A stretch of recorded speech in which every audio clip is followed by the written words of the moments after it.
In 1857, Louisiana slave owners posted a $10,000 bounty for one man. The largest reward in the state's history. The wanted posters described him in brutal detail: face severely disfigured with a massive purple birthmark covering the left side, one eye white and blind, impossible to mistake for anyone else. But here's what those posters didn't say: this was the same slave that no one would buy. The same man who stood on auction blocks 3 different times while buyers laughed and turned away. The same monster that plantation owners had treated as entertainment for dinner parties for 32 years. His name was Moses Walker. And what he did to the family that owned him would become legend in the Louisiana bayous. A story so brutal, so calculated, so devastating that it was deliberately erased from history books for over a century. Tell me in the comments where you're watching from. And if you want more stories that official history tried to bury, subscribe to Nightmare's Legacy right now.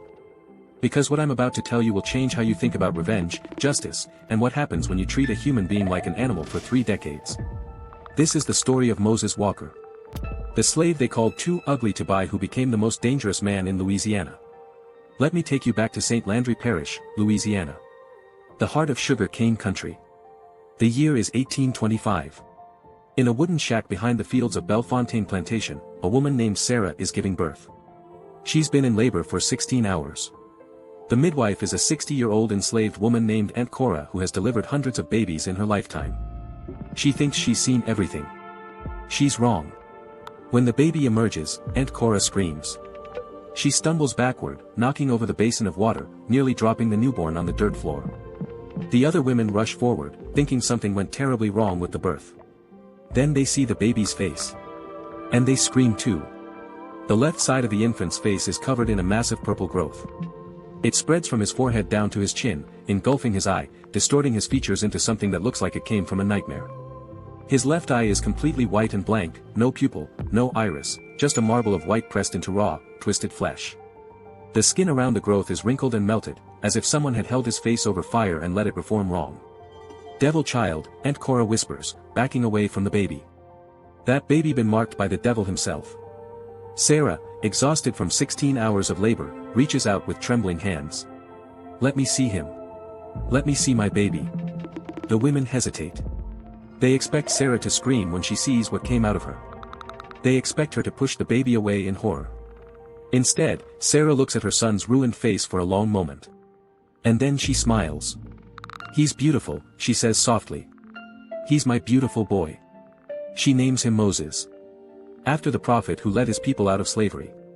She believes that God has a purpose for her son, even if she can't understand what it is. She believes the mark on his face isn't a curse, but a sign. A symbol of something greater to come. Sarah dies 3 days later from complications of childbirth. She never gets to see her beautiful boy grow up. She never gets to protect him from what's coming. Moses Walker enters the world alone, disfigured, and motherless. And for the next 32 years, the world will make him pay for all 3. Bellefontaine Plantation covers over 3,000 acres of prime Louisiana farmland. It's one of the largest sugar operations in St. Landry Parish, producing over 2 million pounds of sugar annually. The plantation is home to 612 enslaved people who work the cane fields from sunrise to sunset. The owner is Colonel Philippe Bowmont. Colonel Bowmont is 58 years old in 1857, 3rd generation to own Bellefontaine.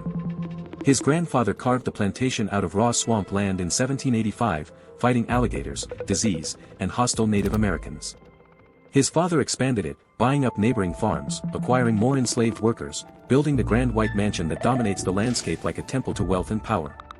Philippe Bowmont inherited all of this at age 25. And he spent the next 3 decades proving he's worthy of the legacy. He's a shrewd businessman. A ruthless negotiator. A respected member of Louisiana society.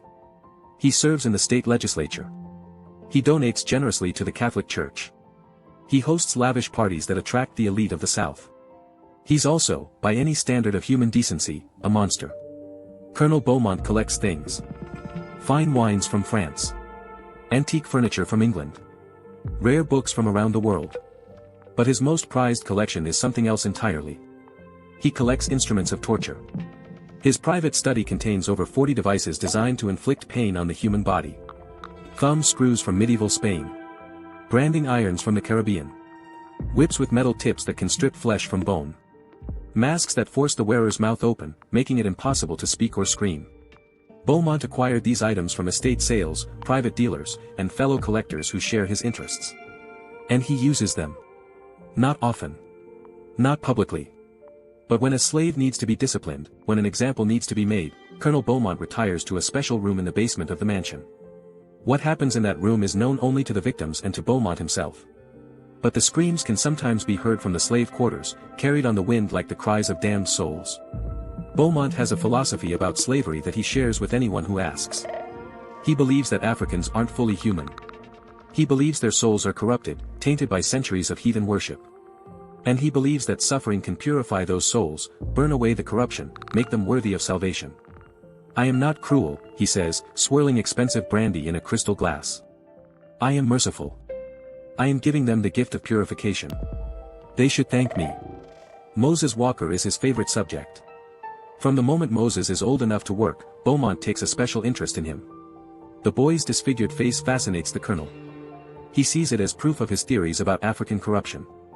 Here is a child so tainted that the corruption has manifested physically, marking him for all to see. Bowmont tries to sell Moses 3 times. The first attempt comes when Moses is 12 years old. The colonel brings him to a slave auction in New Orleans, hoping some buyer might take the boy off his hands. When Moses is displayed on the auction block, the crowd reacts with disgust. Buyers turn away. Some laugh. One man spits on the ground and says he wouldn't take such a creature for free. Moses stands on that block for 4 hours. No one bids a single dollar. The second attempt comes when Moses is 18. Bowmont lowers the asking price to $100, a fraction of what a healthy young male slave is worth. Again, no buyers. That thing would scare my horses, one farmer says. It would give my children nightmares. The third attempt comes when Moses is 25. By then, Bowmont has given up on getting any money for him. He offers Moses as a bonus, a free addition to any purchase of 5 or more slaves. Still, no one wants him. I don't need bad luck on my plantation, a buyer explains. A face like that brings nothing but trouble. After the third failed sale, Colonel Bowmont accepts that Moses is unsellable. He's stuck with the disfigured slave for life. And since he can't profit from Moses, he decides to use him for something else. Entertainment. Moses is assigned to the most degrading jobs on the plantation. He cleans the latrines, digging out human waste with his bare hands and carrying it to the fields as fertilizer. He collects the bodies of slaves who die and transports them to the burial ground, sometimes dragging corpses for miles in the summer heat. He's the one who cleans up after punishments, mopping blood from floors, disposing of severed fingers or ears that have been removed as discipline. But that's not enough for Bowmont. Whenever the colonel hosts dinner parties, Moses is ordered to serve at the table. Not because he's skilled at service, but because his presence creates a reaction. Guests gasp when they see him. Women cover their mouths. Men make cruel jokes. Behold, Madame Bowmont announces, gesturing toward Moses with her wine glass. Our little monster. Is he not fascinating? I keep him as a curiosity, like a 2-headed calf or a bearded lady at the circus. The guests laugh. Moses stands motionless, his one good eye fixed on the floor, his face betraying nothing. Inside, he's screaming. Inside, he's dying. But outside, he shows nothing. He learned long ago that showing emotion only makes things worse. Madame Celine Bowmont is in some ways crueler than her husband. The colonel's cruelty is cold and calculated, driven by twisted philosophy and a desire for control. Madame Beaumont's cruelty is personal. She enjoys watching Moses suffer. She enjoys humiliating him. She enjoys reminding him at every opportunity that he's less than nothing. My pet monster, she calls him, scratching him behind the ear like a dog when guests are watching. So ugly that even the devil wouldn't claim him, but useful for entertaining company. She has rules for Moses. He's not allowed to look at white people directly. He's not allowed to speak unless spoken to. He's not allowed to eat until everyone else on the plantation has finished, which often means he goes to bed hungry. He's required to bow whenever a member of the Bowmont family passes, even if they pass him a dozen times a day. Violations of these rules are punished immediately. Not with whipping, that would leave marks, and Madame Bowmont wants her monster presentable for guests. Instead, she has creative punishments. Making Moses stand in the sun for hours without water. Locking him in a small box overnight. Forcing him to eat his meals from a trough on his hands and knees like a pig. But the worst torment comes from Jacques Bowmont, the colonel's only son. Jacques is 24 years old in 1857, heir to Bellefontaine and everything it represents. He's been raised with every privilege imaginable. Private tutors. European travel. The finest clothes and horses money can buy. He's never worked a day in his life and never intends to. His only skills are drinking, gambling, and inflicting pain on those weaker than himself. Jacques discovered Moses when he was just 8 years old. He'd been wandering the plantation, bored, looking for something to do, when he stumbled upon the disfigured slave cleaning out a stable. "What are you?" the boy asked, staring at Moses's face with a mixture of horror and fascination.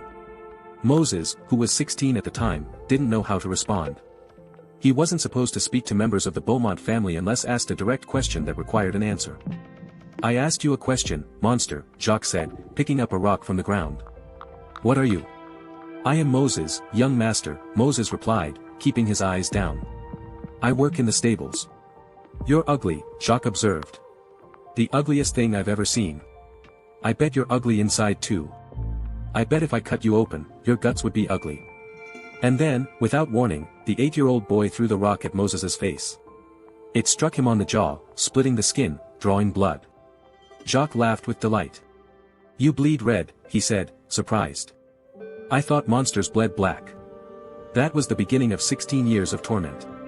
As Jacques grew older, his cruelty grew more sophisticated. He graduated from throwing rocks to throwing knives.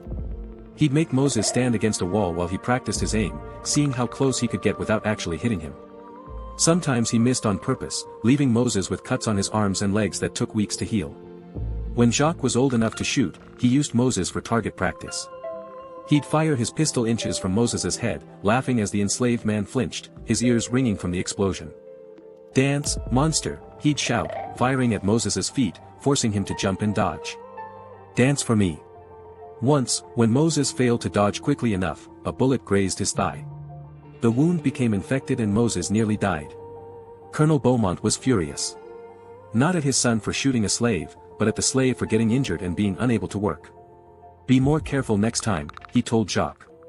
"That creature is useless enough without you crippling it." Jacques apologized to his father. He never apologized to Moses. By the time Moses is 32 years old, he's endured more suffering than most people can imagine. His body is covered in scars. His spirit has been broken and rebuilt so many times that it's held together by nothing but pure will. He's watched other slaves come and go. Sold away to other plantations. Escaping to the north.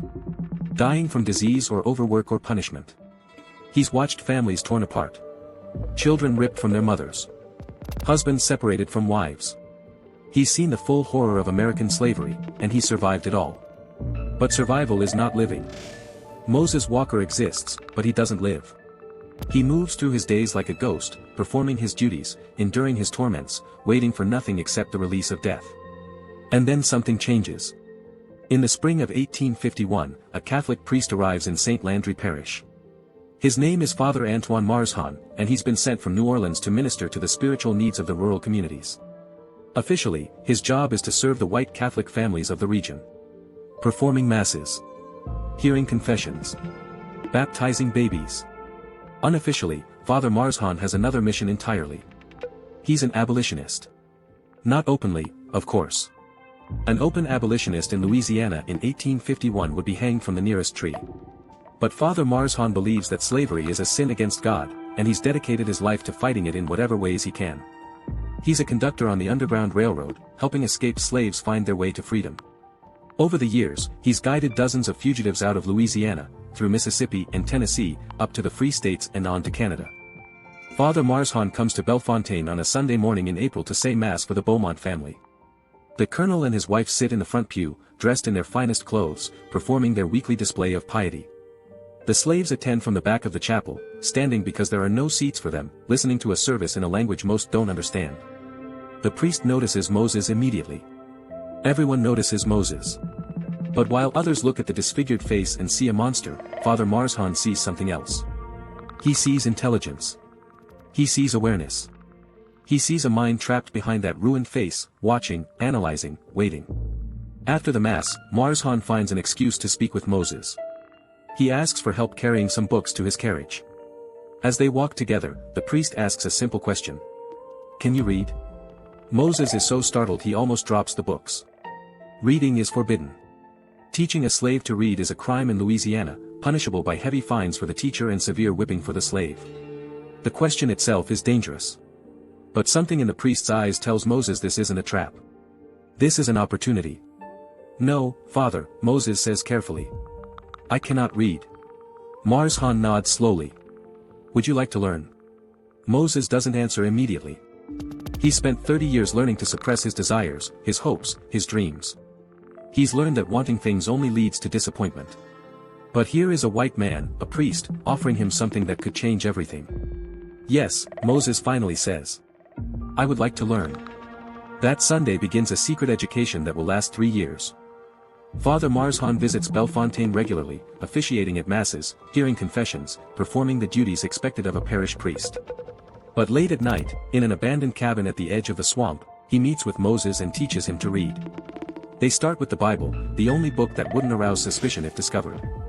Moses learns his letters by candlelight, tracing them with his finger, sounding them out in whispered voices. He learns words, then sentences, then paragraphs. Within 6 months, he's reading fluently.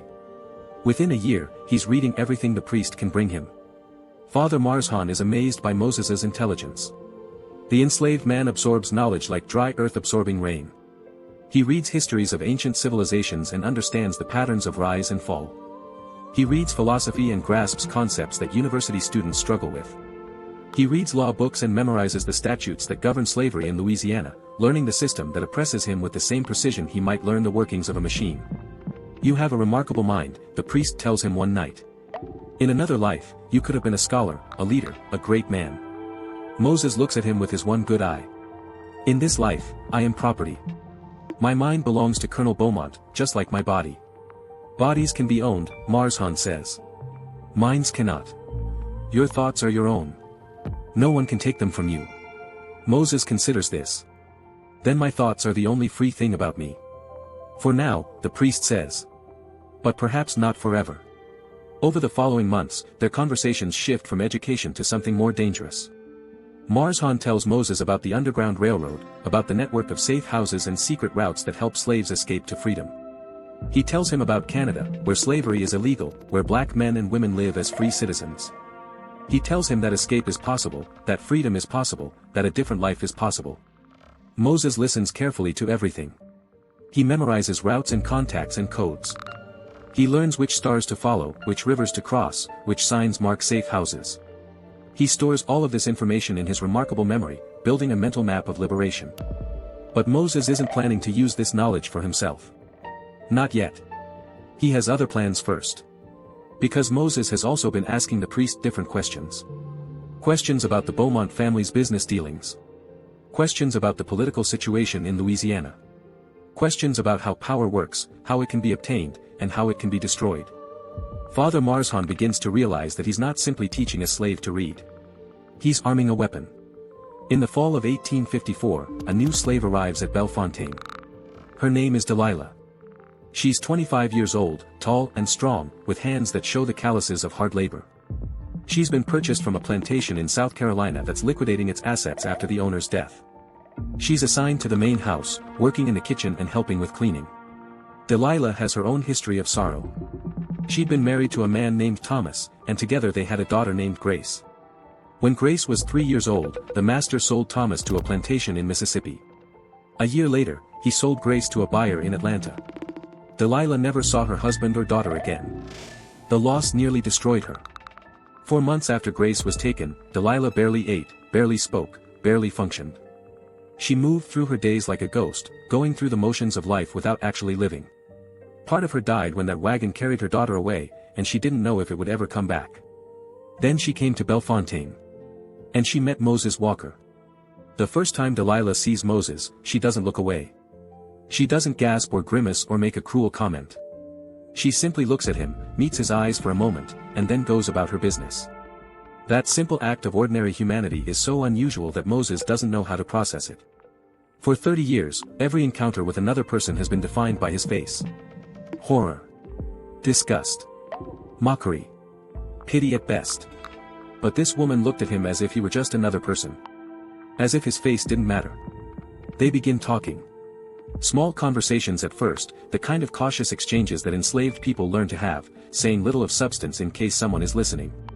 But over time, as they grow to trust each other, the conversations deepen. Delilah tells Moses about Thomas and Grace, about the grief that never goes away, about the prayers she says every night hoping that somewhere, somehow, her daughter is still alive.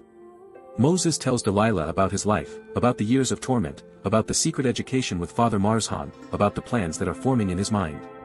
Plans he's never spoken aloud to anyone. What kind of plans? Delilah asks one night when they're alone behind the kitchen. Moses is quiet for a long moment. Then he says, plans to make them pay. Delilah doesn't flinch. She doesn't tell him such thoughts are dangerous. She doesn't counsel patience or forgiveness or acceptance. Instead, she reaches out and touches his face. The disfigured side. The part that no one ever touches. Tell me, she says. And Moses does. Their relationship deepens over the following months. They find stolen moments together, hidden from the eyes that are always watching. They fall in love, though neither of them dares to use that word. Love is a luxury that slaves can't afford. Love is a vulnerability, a weakness that can be exploited. If the Bowmonts discover their relationship, they'll use it against them, threatening one to control the other. But they can't stop themselves. After so many years of isolation, of being treated as a monster, Moses has finally found someone who sees him as a man. And Delilah, after losing everyone she loved, has finally found someone worth loving again. In January of 1857, Delilah discovers she's pregnant. The news should be joyful. A child is a miracle, a promise of continuity, a reason to hope. But in the world of slavery, a child is also property. Any baby born to Delilah will belong to Colonel Bowmont from its first breath. It will grow up enslaved, subject to the same horrors that Moses and Delilah have endured. And if the child is born with Moses's disfigurement, its fate will be even worse. Moses holds Delilah while she tells him, feeling her body tremble against his. What are we going to do? She whispers. Moses has been planning for years. Reading. Learning. Preparing. But he'd always imagined that his revenge would be a solitary act, a final statement before capture or death. He hadn't planned for a family. He hadn't planned for something worth living for. Now everything changes. We're going to leave, Moses says. We're going to escape, and we're going to take our child to freedom. Delilah looks at him. How? They'll hunt us. Your face, they'll recognize you anywhere. We wouldn't get 10 miles. Moses smiles, a rare expression that transforms his ruined features into something almost gentle. Let me worry about my face. You just worry about keeping yourself and our baby healthy. We leave in October, during Madame Beaumont's birthday celebration.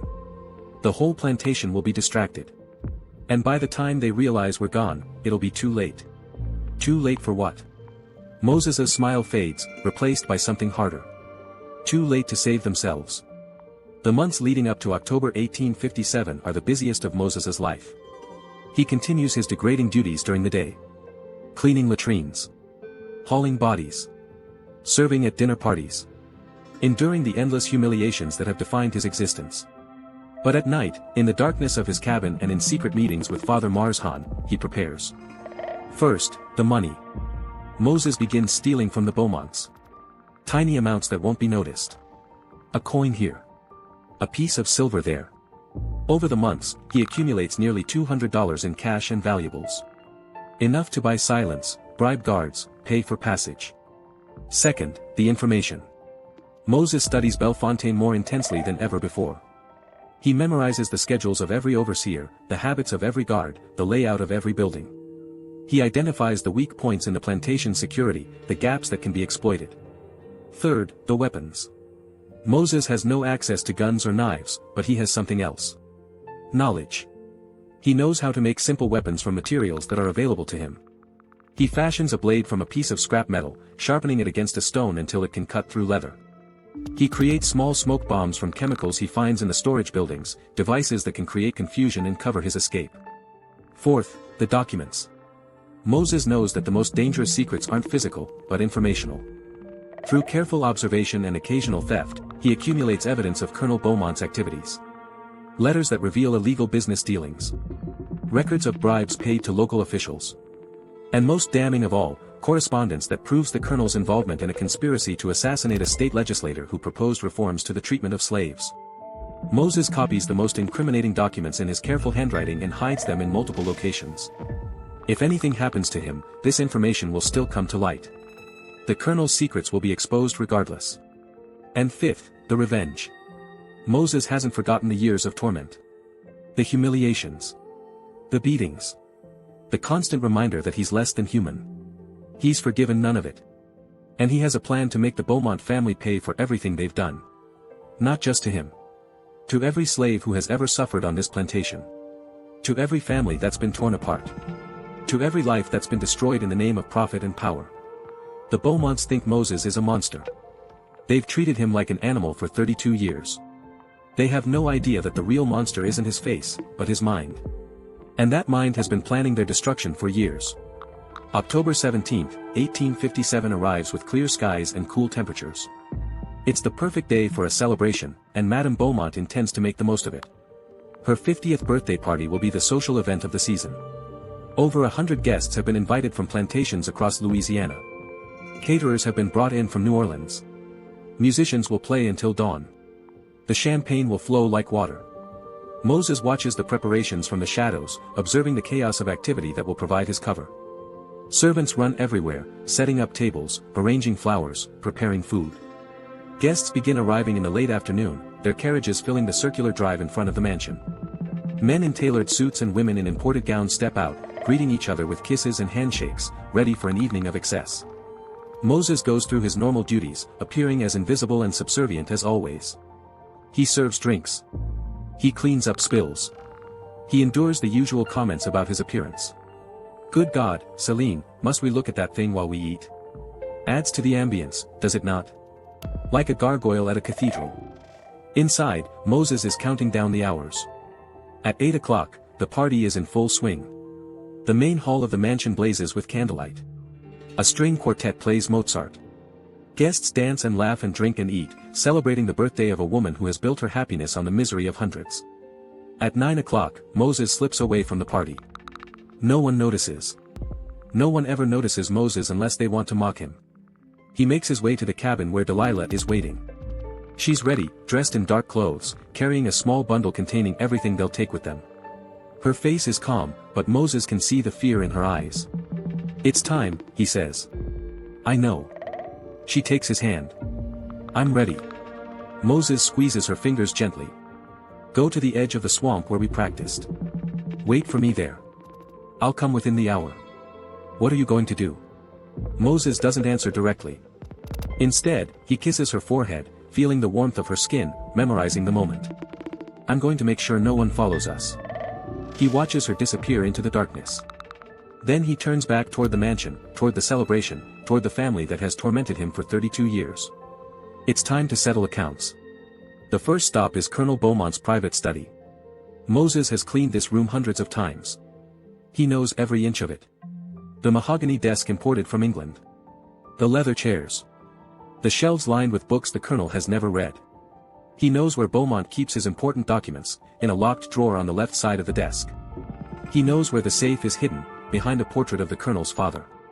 The lock on the drawer yields easily to Moses's improvised picks. Inside he finds exactly what he expected. Contracts. Deeds. Financial records. And the letters he's seen before. The letters that prove Bowmont's involvement in conspiracy and corruption. Moses takes the most damaging documents and tucks them into his shirt. The rest he scatters across the floor, making sure they'll be found. The safe is more challenging. It's a heavy iron box with a combination lock, the kind that can't be picked. But Moses has prepared for this. Over the past months, he's watched Colonel Bowmont open the safe on 3 separate occasions, carefully observing the movements of his fingers. The combination is August 23, 47. The birth date of Bowmont's late mother. The safe opens with a satisfying click. Inside is cash. Nearly $3,000 in bills and gold coins. There are also jewelry boxes containing pieces that Madame Bowmont wears only on special occasions. And there are more documents, even more incriminating than the ones in the drawer. Moses takes everything. The second stop is the wine cellar. Bellefontaine's wine collection is famous throughout Louisiana. Colonel Bowmont has spent decades acquiring rare vintages from France, Spain, Italy, and Germany. The cellar contains over 5,000 bottles worth more than many plantations. Moses doesn't touch the wine. Instead, he goes to the back of the cellar where barrels of brandy and whiskey are stored for everyday use.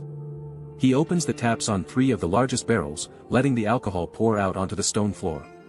It'll take hours for anyone to notice, and by then thousands of dollars of spirits will have drained away.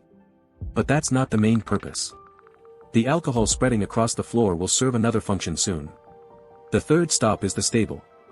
Moses opens every stall door and cuts every rope. The horses don't bolt immediately, they're confused by the sudden freedom. But Moses knows that something will startle them before the night is over. When it does, they'll run, and the plantation will lose its fastest means of pursuit. The fourth stop is the most dangerous. Moses climbs the servants' stairs to the second floor of the mansion.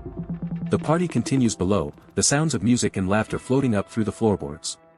He moves silently down the hallway, past guest rooms where visitors' luggage is stored, past the door to Madame Beaumont's private chambers, until he reaches the room at the end of the hall. Jacques Beaumont's bedroom. Moses knows that Jacques isn't at the party. The young man drank too much earlier in the evening and stumbled upstairs to sleep it off. This isn't unusual. Jacques often disappears during social events, too intoxicated to maintain the facade of respectability that his parents require. Moses opens the door without knocking. The room is dark except for a single candle burning on the nightstand.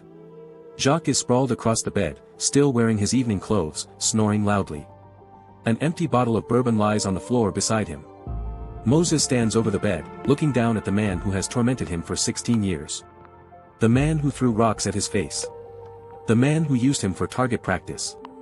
The man who promised to mount his head on the wall like a hunting trophy. For a long moment, Moses does nothing. He simply watches Jacques sleep, thinking about all the times he stood helpless while this man inflicted pain on him. All the times he wished for the power to fight back. All the times he dreamed of this moment. Then Moses picks up a pillow from the foot of the bed. Jacques wakes up when the pillow presses against his face. His eyes fly open, confusion turning to terror as he realizes he can't breathe. He struggles. His hands claw at Moses's arms. His legs kick against the mattress. But Moses is strong. Far stronger than his stooped posture and submissive demeanor suggest. 30 years of hard labor have built muscles like iron beneath his scarred skin. The struggle lasts less than 2 minutes. When it's over, Moses removes the pillow and looks at Jacques Beaumont's face. The young man's eyes are open, staring at nothing. His mouth is frozen in a silent scream. "You wanted to see how monsters bleed," Moses says quietly. "Now you know how they kill." He arranges the body on the bed, positioning it to look like Jacques simply fell asleep. He places the empty bourbon bottle on the nightstand. When the body is discovered, it'll appear that the young heir drank himself to death. A tragedy, but not a surprising one, given his habits. Moses leaves the room and closes the door behind him. The fifth and final stop is the kitchen. Behind the main cooking area is a storage room where firewood and kindling are kept. Moses arranges a small pile of kindling against the wall near several sacks of flour that will help the fire spread. He lights a candle, positions it carefully among the kindling, and calculates how long it'll take for the flame to reach the wood. About an hour. Long enough for him to be far away when the fire starts. Long enough for the flames to spread through the kitchen before anyone notices. Long enough for the fire to reach the wine cellar, where thousands of gallons of alcohol are waiting to explode. Moses Walker leaves Bellefontaine Plantation for the last time just before 10 o'clock on the night of October 17, 1857. Behind him, a celebration continues. Guests dancing and drinking, unaware that death and destruction are already in motion. Ahead of him, Delilah waits at the edge of the swamp, carrying their unborn child toward freedom. And within a few hours, the Bowmont family will discover that the monster they tormented for 32 years has finally shown them what a real monster can do. The fire starts shortly after 11 o'clock. A servant notices smoke coming from the kitchen and raises the alarm. By the time anyone responds, flames have already spread through the storage room and into the main cooking area. The wooden walls, dried by decades of heat from the ovens, catch fire like kindling. Within minutes, the entire kitchen wing is engulfed. The guests evacuate in panic. Women in silk gowns stumble across the lawn, their shoes sinking into the grass. Men shout orders that no one follows. Servants run in every direction, some trying to fight the fire, others trying to save valuables, most simply trying to escape. Then the fire reaches the wine cellar.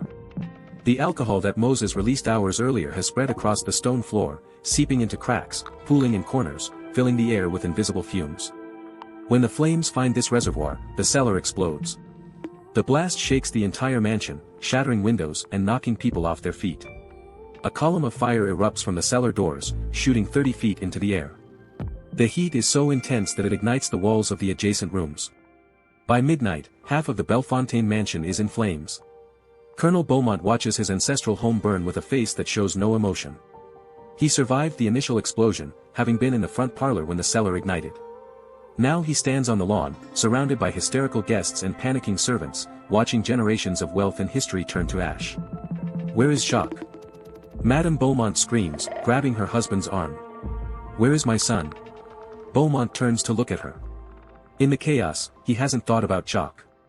He assumed his son was somewhere in the crowd, drunk as usual, but safe. Find him, Beaumont orders a nearby overseer.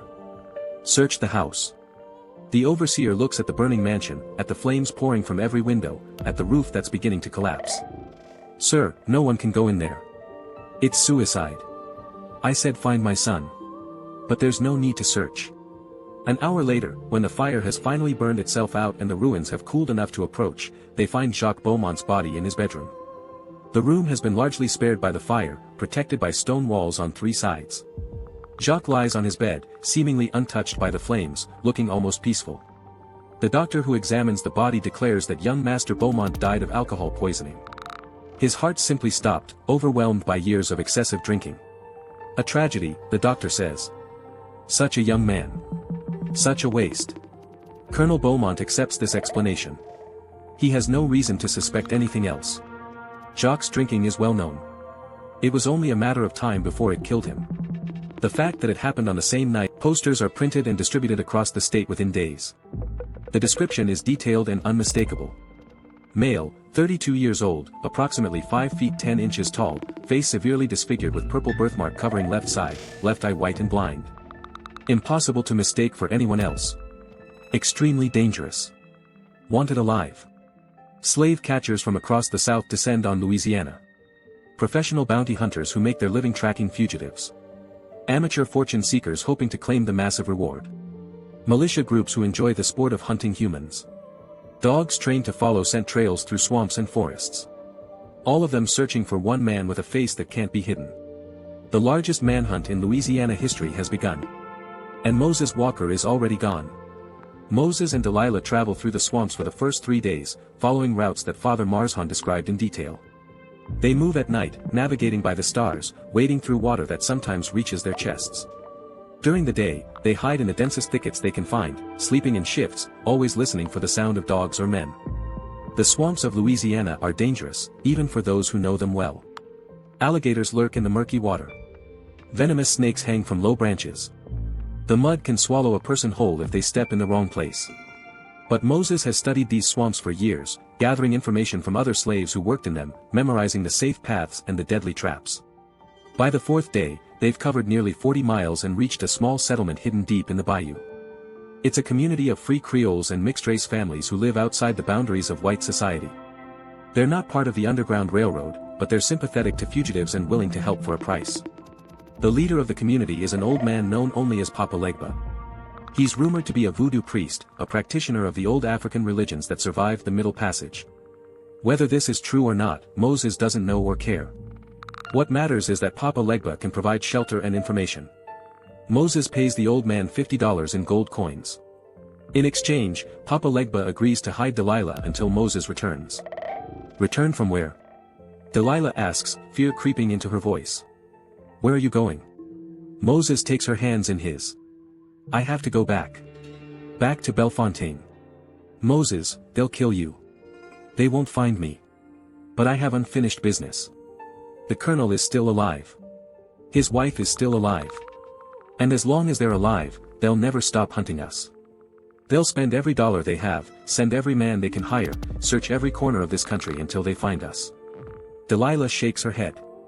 Then we run. We run to Canada like you planned. We disappear. And spend the rest of our lives looking over our shoulders. Spend the rest of our lives knowing that they're still out there, still searching, still waiting. What kind of life would that be for our child? Delilah has no answer. She knows Moses is right. She knows the Beaumonts will never stop.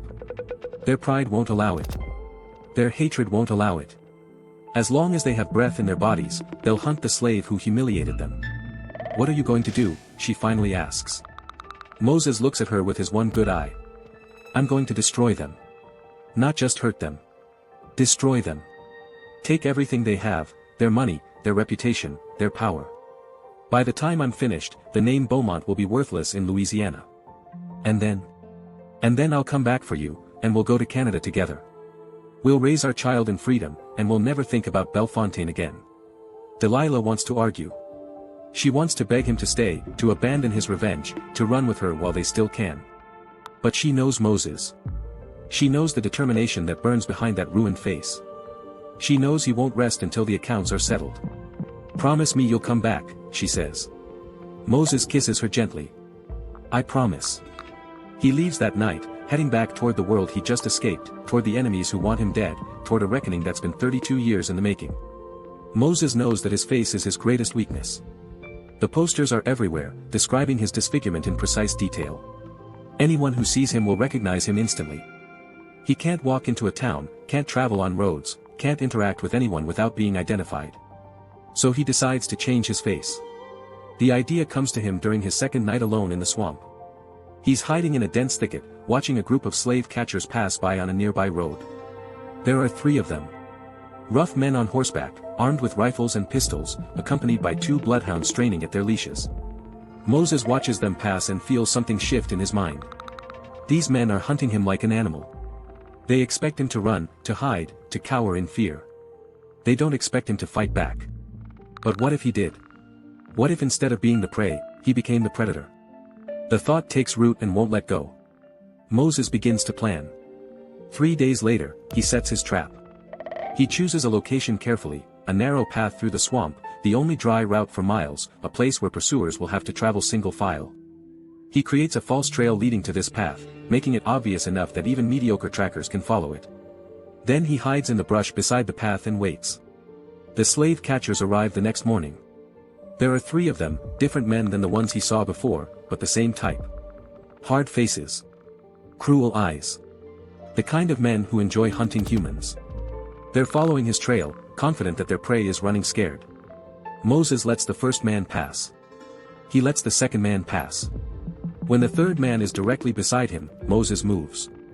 He's fashioned a weapon from a heavy branch and a piece of sharp metal. It's crude but effective. The third man dies without making a sound, the improvised blade piercing his throat before he knows anything is wrong. His body slumps in the saddle, then slides to the ground. The second man hears the splash and turns. Moses is already on him, pulling him from his horse, driving the blade into his chest. The man tries to scream, but only produces a wet gurgle as blood fills his lungs. The first man has more warning. He manages to draw his pistol and fire, but the shot goes wide, his horse rearing in panic. Moses grabs the reins and yanks the animal down, sending the rider tumbling to the ground. Before the man can recover, Moses is on top of him. Please, the man begs. Please, I have a family. I have children. Moses looks down at him. This man who hunts human beings for money. This man who tears families apart for profit. This man who probably doesn't think twice about the families of the people he captures. Did you think about their families?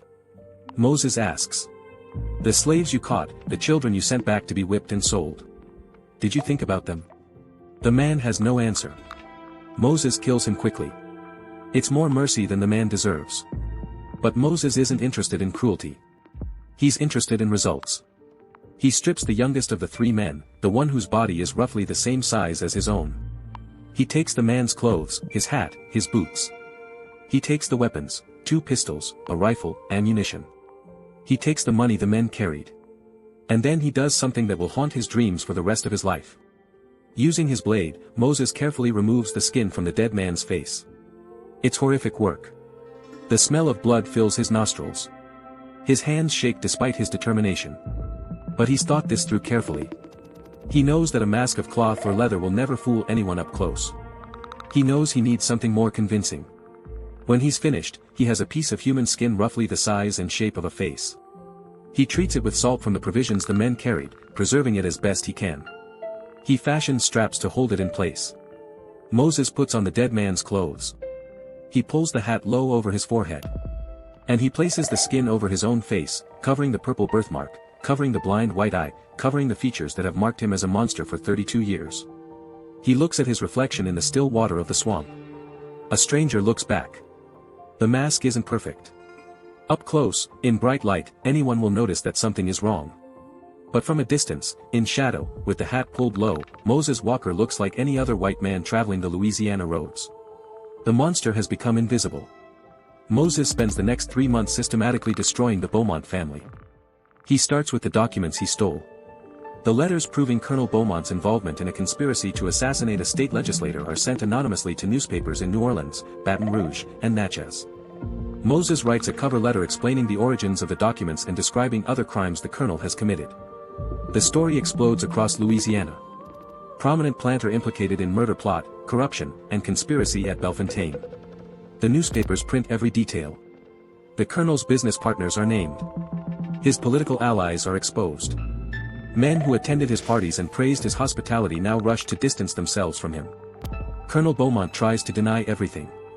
He claims the documents are forgeries, fabricated by enemies who want to destroy him. But the evidence is too detailed, too specific to be dismissed. Other conspirators, facing their own legal troubles, confirm the authenticity of the letters to save themselves. In December of 1857, Colonel Philippe Bowmont is arrested and charged with conspiracy to commit murder. The trial is a sensation. Newspapers from across the country send reporters to cover it. The colonel hires the best lawyers money can buy, but the evidence is overwhelming. In February of 1858, he's convicted and sentenced to 20 years in prison. Madame Bowmont tries to maintain the plantation after her husband's imprisonment. But Moses isn't finished with her yet.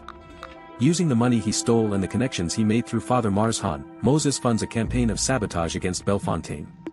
Fires break out in the sugarcane fields, destroying crops before they can be harvested. Equipment mysteriously breaks down at critical moments. Slaves begin escaping at an unprecedented rate, guided by contacts on the Underground Railroad who've been given detailed information about the plantation's layout and security. Within 6 months, Bellefontaine is hemorrhaging money. Creditors who'd once been patient begin demanding immediate payment. Banks that extended loans call them due. The Bowmont fortune, built over 3 generations, crumbles in less than a year. In August of 1858, Madame Celine Bowmont is forced to sell Bellefontaine to pay her debts. She moves to a small apartment in New Orleans, dependent on the charity of relatives who once envied her wealth. Moses watches from the shadows as she leaves the plantation for the last time, riding in a hired carriage instead of her own, wearing last season's fashions because she can no longer afford new clothes. She looks old and broken, a shadow of the woman who once called him her pet monster. But Moses isn't satisfied. The Bowmonts have been punished, but they're still alive. The colonel sits in his prison cell, but he still breathes. The madam lives in reduced circumstances, but she still lives. Moses thinks about Delilah waiting for him in the swamp community, carrying his child. He thinks about the future he wants to build, the freedom he wants to claim. He thinks about the promise he made. He could leave now. The Bowmonts are destroyed. Their wealth is gone. Their reputation is ruined. Their son is dead. Surely that's enough. But it's not enough. Moses has lived 32 years as their property. He's endured 32 years of degradation and torture and humiliation. He watched Jacques Bowmont fire pistols at his head for sport. He heard Madame Bowmont call him her monster, her curiosity, her entertainment for guests. They tried to destroy his humanity. They almost succeeded. Now he'll show them what they created. The Louisiana State Penitentiary is located in Baton Rouge, a massive brick building that houses the worst criminals in the state. Colonel Bowmont, despite his conviction, has been given preferential treatment due to his former status. He has a private cell, decent food, and limited visiting privileges. Moses spends 2 weeks observing the prison, learning its routines, identifying its weaknesses. He bribes a guard to deliver a message to the colonel, arranging a meeting in the prison chapel, where visitors are sometimes allowed to speak with inmates. When Colonel Bowmont enters the chapel, he expects to see a lawyer or perhaps a former business associate. Instead, he sees a man he doesn't recognize, sitting in the front pew, wearing a wide-brimmed hat that shadows his face. "Who are you?" Bowmont demands. "What do you want?" The man stands and turns. Then he removes his hat. And his face. Beneath the mask of preserved skin is a visage that Bowmont knows all too well. The purple birthmark. The blind white eye. The features that have disgusted him for 3 decades. "Hello, Colonel," Moses says. Bowmont stumbles backward, his face white with shock. It was you. All of it. All of it, Moses confirms. The fire. The documents. The stories in the newspapers. The sabotage. Everything that's happened to you, everything you've lost, it all came from me. I'll have you hanged, Bowmont snarls, recovering his composure. Guards. Guards. But no guards come. Moses paid them well to stay away. I didn't come here to be captured, Moses says. I came here to tell you something. Something I want you to think about for the rest of your miserable life. He steps closer to Bowmont, close enough that the older man can see every detail of his ruined face. You thought I was nothing. You thought I was less than human. You tried to sell me 3 times, and no one would pay a single dollar for me. I was worthless to you. A burden. A joke. Moses smiles, a terrible expression on his disfigured features. But I destroyed you. I destroyed your plantation, your fortune, your reputation. I killed your son. I put you in this prison. And I did it all alone, with nothing but my mind and my will. He leans even closer, his breath warm on Bowmont's face. I want you to spend every day of your sentence thinking about that. Thinking about how the worthless monster, the creature that no one wanted, brought down everything you built. I want you to know that you did this to yourself. You created me. You made me what I am. And now you're paying the price. Bowmont is trembling. His face is red with fury and fear. He opens his mouth to speak, but Moses holds up a hand. One more thing. Your wife, Madame Celine, she's still alive. She's still free. I could have destroyed her too. I could have killed her the way I killed Jacques. But I decided to let her live. He pauses. For now. Moses puts the mask back on his face, transforming himself once again into an anonymous stranger. Every day, for the rest of her life, your wife will wonder when I'm coming for her. Every noise in the night, every shadow in the corner, every stranger on the street. She'll never know peace. She'll never know safety. That's my gift to her. He walks toward the door of the chapel, then stops and looks back. Goodbye, Colonel. I hope you enjoy prison. I understand the food is terrible and the company is worse. But don't worry, you'll have plenty of time to get used to it. Moses Walker walks out of the Louisiana State Penitentiary and disappears into the Baton Rouge afternoon. No one stops him. No one recognizes him. The slave with the disfigured face has vanished, replaced by an ordinary man in ordinary clothes, invisible in the crowd. He returns to the swamp community where Delilah is waiting. She's heavily pregnant now, only a few weeks from giving birth. When she sees Moses, she bursts into tears. I thought you were dead, she sobs, holding him tightly. I thought they'd caught you. They never came close, Moses says, stroking her hair. It's over now. We're leaving. Leaving where? Canada. Father Marzhan has arranged everything. There's a ship waiting in New Orleans that'll take us to the Gulf, then around Florida and up the Atlantic coast. From there we travel overland to Ontario. We'll be free, Delilah. We'll raise our child in freedom. Delilah looks at him, searching his face for any sign of doubt or deception. She finds none. What about the Bowmonts? Will they stop hunting us? Moses shakes his head. The colonel is in prison. He has no money, no influence, no friends. Madame Bowmont is living on charity. They can't hunt anyone. They can barely feed themselves. And the others? The bounty hunters? The slave catchers? Moses smiles grimly. A few of them learned not to chase me. The others will give up eventually. $10,000 isn't worth dying for, and I've made it very clear that coming after me means dying. They leave that night, beginning the long journey north. They travel by boat, by wagon, by foot, passing through a network of safe houses and friendly contacts that Father Marzhan cultivated over decades. They move slowly because of Delilah's condition, but they move steadily. Always northward. Always toward freedom. In November of 1858, they cross the border into Canada. Moses Walker stands on Canadian soil and breathes free air for the first time in his life. No more masters. No more chains. No more degradation. He's no longer property. He's a man. 3 weeks later, in a small house in the town of Buxton, Ontario, Delilah gives birth to a healthy baby girl. They name her Hope. She's born free. The years that follow are the happiest of Moses Walker's life. He and Delilah build a home in Buxton, a community of former slaves who escaped to Canada. Moses finds work as a blacksmith, a trade he learned through observation during his years at Bellefontaine. His hands, which spent decades cleaning latrines and hauling corpses, now create useful things. Tools. Horseshoes. Hinges. Nails. He takes pride in his work. Pride that was denied him for so long. Delilah opens a small bakery that becomes famous throughout the region for its bread and pastries.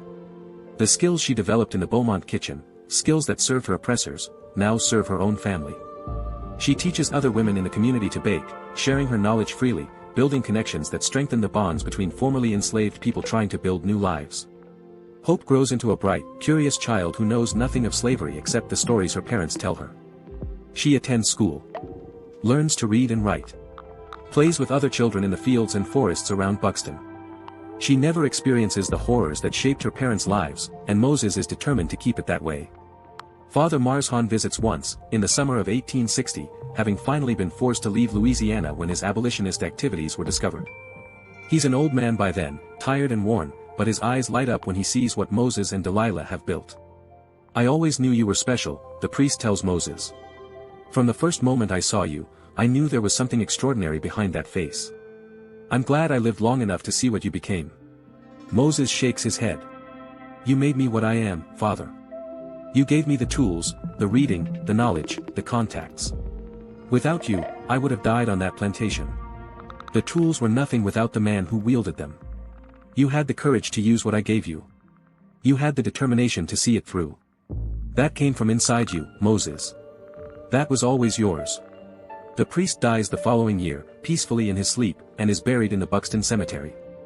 Moses visits his grave every Sunday for the rest of his life. The American Civil War begins in 1861, and Moses follows the news with intense interest. He watches as the nation that enslaved him tears itself apart over the very institution that shaped his existence. When the Emancipation Proclamation is issued in 1863, Moses weeps. For the first time since he arrived in Canada, he weeps. Not for himself, he's already won his freedom. But for the millions still in bondage who now have hope of liberation. And he weeps for those who didn't survive to see this day. For his mother who died bringing him into the world.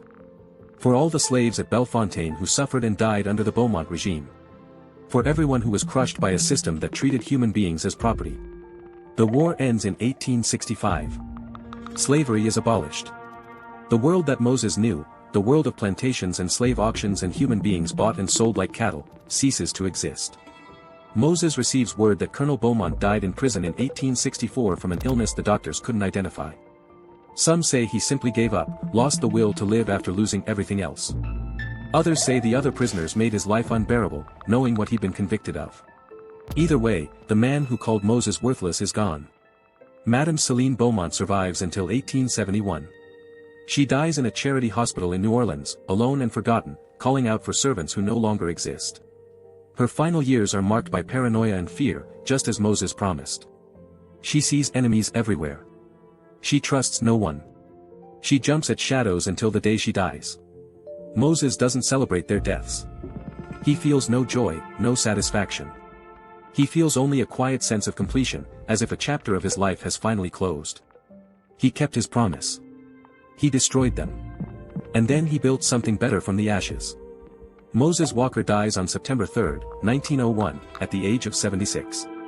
He passes away in the house he built with his own hands, surrounded by Delilah, his daughter Hope, and his 7 grandchildren. In the final weeks of his life, he tells his story to anyone who'll listen. He wants the truth to be preserved. He wants people to know what happened at Bellefontaine, what he did, and why he did it. "I'm not proud of everything I did," he tells his grandson Samuel, who'll later become a lawyer. "I killed men. I took lives. There are things that still haunt my dreams even now. But you did what you had to do," Samuel says. "You did what was necessary to survive." Moses shakes his head. "Survival would have been easier. I could have run north from the beginning and never looked back. I could have disappeared into Canada and lived out my days in peace. Then why did you go back? Why did you risk everything for revenge?" Moses is quiet for a long moment. Then he speaks. "Because they needed to know. The Beaumonts and everyone like them. They needed to know that they couldn't treat people like animals and escape the consequences. They needed to know that the people they oppressed weren't less than human. They needed to know that we could think and plan and fight back." He looks at his grandson with his one good eye. "I wanted them to fear us. I wanted every slave owner in the South to hear what happened to the Beaumonts and wonder if their own slaves were planning the same thing. I wanted them to look at the people they owned and see not property, but enemies. I wanted them to know that their system was built on sand, that it couldn't last, that one day it would all come crashing down. And it did, Samuel says. Yes, Moses agrees. It did. He dies the next morning, peacefully, holding Delilah's hand. His last words are to her. "Thank you for seeing me," he says, when no one else could. Moses Walker is buried in the Buxton Cemetery beside Father Marshan and dozens of other former slaves who made the journey to freedom. His tombstone is simple, bearing only his name and dates, and a single line he requested. Moses Walker. 1825 to 1901. I was not a monster. I was a man. The story of Moses Walker was never told in the official history books. It was too brutal, too unsettling, too dangerous for a nation trying to heal from the wounds of slavery. The fires at Bellefontaine were recorded as accidents. The death of Jacques Bowmont was attributed to alcohol. The downfall of Colonel Bowmont was blamed on his own criminal behavior, with no mention of the slave who orchestrated it all. But the truth survived in other ways. In the stories passed down through generations of black families. In the whispered legends of the Louisiana Bayou. In the knowledge that one man, a man everyone dismissed as worthless, brought down an empire. Moses Walker proved something important. He proved that the system of slavery, for all its power and brutality, was fundamentally fragile. It depended on the belief that enslaved people were less than human, that they couldn't think or plan or resist in meaningful ways. Moses shattered that belief. He showed that a man with a disfigured face and no apparent value could be the most dangerous enemy imaginable. He showed that intelligence and determination could overcome any obstacle, including the entire apparatus of human bondage. He showed that the people at the bottom of society, the people everyone ignored and dismissed, had the power to change everything. The slave too ugly to buy became the most dangerous man in Louisiana. The monster that no one wanted became the architect of his oppressor's destruction. The man who was told he was worthless proved himself more capable than all the wealthy, educated, powerful people who tormented him. That's the legacy of Moses Walker. Not the violence he committed or the revenge he exacted, but the truth he revealed. That every human being, no matter how they look, no matter what circumstances they're born into, has inherent worth and dignity. That no system of oppression, no matter how powerful it seems, can survive forever when the people it oppresses decide to fight back. Moses Walker was not a monster. He was a man. And he proved it in ways the Bowmont family and everyone like them never forgot. This was his story. A story that haunts the bayous of Louisiana to this day. A story that deserves to be remembered. Because when we forget stories like this, we forget what human beings are capable of. Both the cruelty that creates men like Moses Walker, and the courage that allows them to rise above it. He was called too ugly to buy. He was treated worse than an animal for 32 years. He was told he was worthless, a burden, a joke. And he burned them all. Not with fire alone, but with the unstoppable force of a human mind that refused to be broken. A mind that watched and learned and planned and waited. A mind that turned weakness into strength, invisibility into power, suffering into fuel for transformation. Moses Walker won. Against all odds. Against the entire system of American slavery. Against everything that tried to destroy him. He won. If this story moved you, hit that subscribe button for Nightmare's Legacy. Drop a comment telling me where you're watching from and what you think about Moses's revenge. Was it justice? Or was it something darker? History doesn't give us easy answers. But it gives us Moses Walker, a man who decided that some injustices are too great to be forgiven, and some memories are too powerful to be forgotten. I'll see you in the next one.